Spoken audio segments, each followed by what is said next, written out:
Bienvenue à la ferme Nyogonte. Dans cette vidéo, j'aimerais vous présenter notre structure d'élevage de mouches soldats noirs pour la production d'asticots. Et nous avons ici un hangar qui abrite nos cages d'élevage de mouches. Ça, c'est l'une de nos cages et vous voyez que les mouches ont commencé à sortir.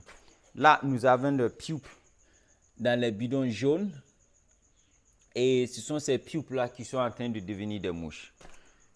Ici, nous avons une cage qui a déjà beaucoup plus de mouches. Voilà.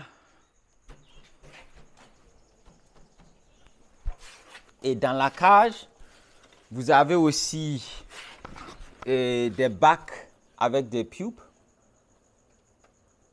Là, nous avons un chiffon mouillé pour les mouches, pour qu'elles puissent boire.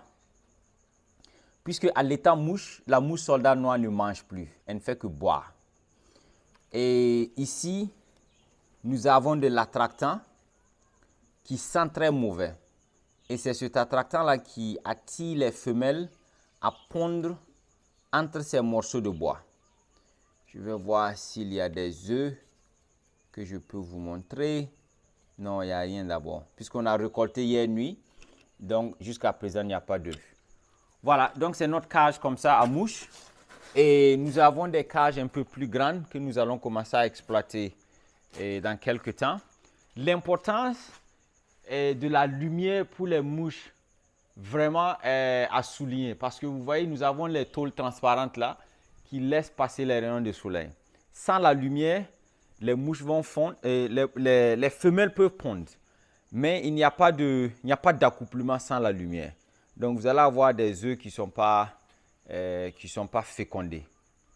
Voilà, donc nous avons au total, bon, combien 5 cages hein, que nous avons. Mais bon, c'est seulement cette cage-là qui contient des mouches. Et il y a des mouches qui commencent à apparaître ici. Et nous sommes en phase d'expansion que je vais vous montrer.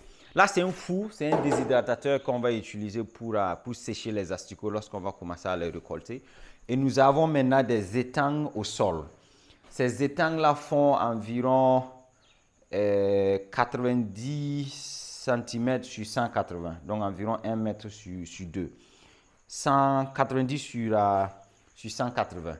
Et voilà, nous avons des asticots là, qui sont dans ces bacs-là. C'est là qu'on les nourrit. Nous avons aussi des asticots par là. Nous avons des asticots par là. Et nous avons encore plus d'étangs qui sont encore vides. Mais ça va venir. Nous sommes en phase d'expansion, comme je dis. Et là, nous avons aussi des asticots qui sont en train de sortir. Bon, ici, ce sont nos bacs à pupes. Donc là, par exemple, on met les asticots là, on les nourrit. Quand ils deviennent pré-pupe, dans l'état pré-pupe, c'est ça que vous voyez là. Voici l'état pré-pupe. Elles deviennent noires. Elles bougent toujours. Mais elles cessent de manger. Donc, lorsqu'on met ce truc-là, elles peuvent sortir, les asticots là peuvent sortir seuls. Ils sortent d'eux-mêmes et ils tombent là et on vient les récolter. Et je peux vous montrer. Voilà. Vous voyez, il y a plein d'asticots ici. Il fait un peu sombre, donc vous n'allez pas bien voir. Mais les asticots viennent de là et rentrent de ce côté. Je vais voir si je peux vous montrer. Et nous avons encore des étagères. Avant, on élevait les asticots sur des étagères.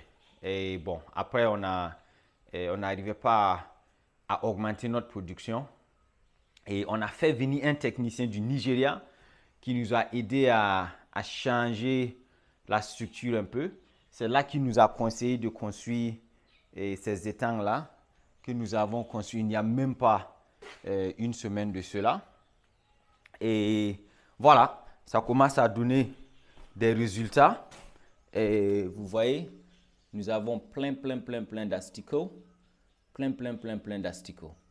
Et restez à l'écoute parce que nous allons offrir des formations très bientôt dans l'élevage des mouches soldats noirs pour la production d'asticots. Là, c'est notre, bon, je dirais pépinière d'azola. Donc on garde ça là.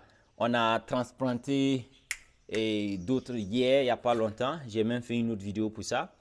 Et voilà, donc ça est là. Ça va se multiplier et on va enlever petit à petit. Si on verse tout et que ça ne marche pas, ça peut causer des problèmes. Donc c'est pour ça qu'on a gardé ça comme ça.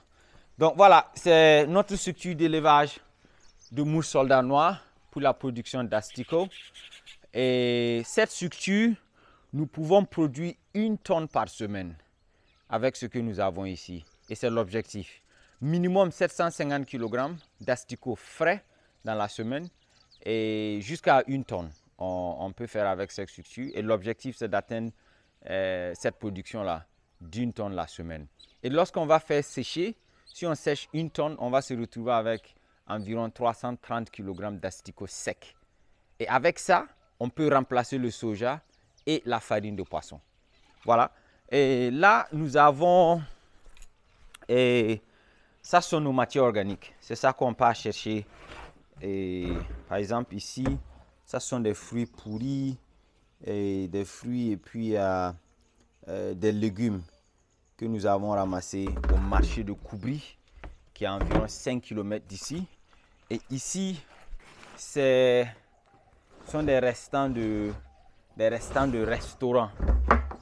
Voilà, pour la nourriture que nous avons mis ici. Et voilà. Et je vais vous montrer aussi ici. C'est ici qu'on va mettre le déshydratateur là.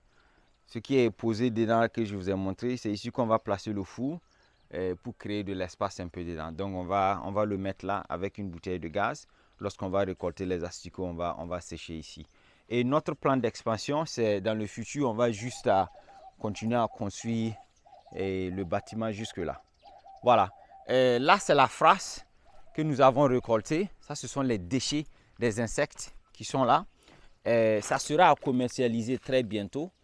Et voilà, on va commercialiser ça très bientôt. Et lui, c'est Adama. C'est le fils d'un de nos techniciens qui vit ici avec lui. Voilà, donc c'est notre structure d'élevage de mouche soldat noir. Et voilà, on va continuer à produire et on fera beaucoup plus de vidéos pour vous montrer ce que nous faisons. Et puis bon, et restez à l'écoute pour les formations. Merci et à bientôt.